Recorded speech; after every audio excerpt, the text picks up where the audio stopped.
और आगे बात हम कर रहे हैं ऑनलाइन के गेम ओवर की, क्योंकि कर्नाटक हाई कोर्ट का केंद्र सरकार को नोटिस सामने आया है।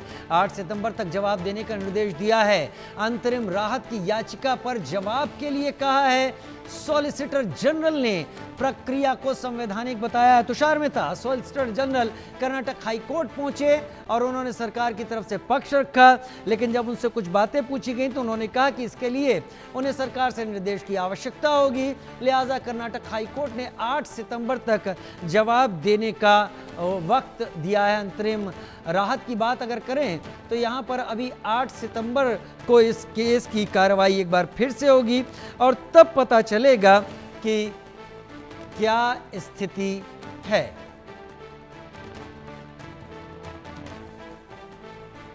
अंतरिम राहत की याचिका पर जवाब के लिए 8 सितंबर तक का वक्त केंद्र सरकार को। केंद्र सरकार के जवाब से यह भी साफ होगा कि केंद्र सरकार इसमें अपना क्या पक्ष रखना चाहती है, कौन सी ऐसी चीजें हैं जो कोर्ट के सामने रखेगी।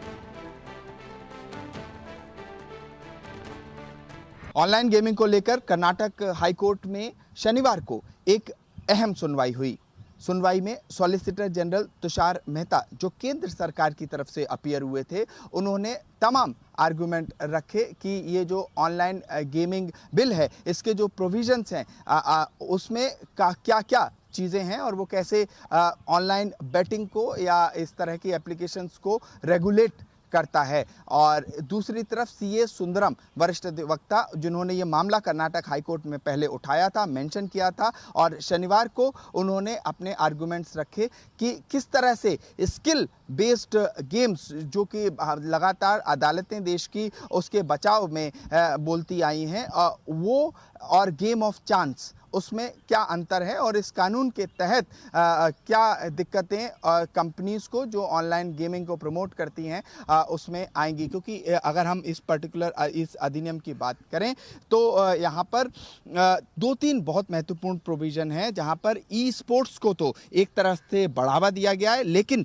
जहाँ मनी इन्वॉल्व है, जहाँ पैसा इन्वॉल्व है ऑनलाइन गेमिंग में, उसको बैन किया गया है। अब कर्नाटक हाई कोर्ट ने केंद्र सरकार से जवाब मांगा है। बहुत महत्वपूर्ण होगा जब केंद्र सरकार इस पूरे मामले पर जवाब दाखिल करेगी तो ये समझ में आएगा कि ये कानून क्यों लाया गया है और इसकी जो अलग अलग प्रोविजंस हैं, जो अलग अलग धाराएं हैं, उसमें क्या दिक्कत है, क्यों ये जो गेमिंग कंपनियां हैं इन्होंने कर्नाटक हाई कोर्ट के लिए कर्नाटक हाई कोर्ट में एक याचिका दाखिल की है।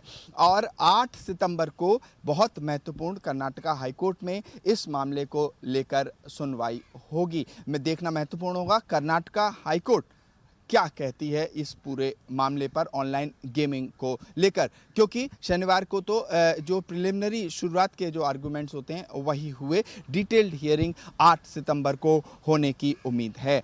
वीडियो जर्नलिस्ट अंकुश के साथ मैं संभव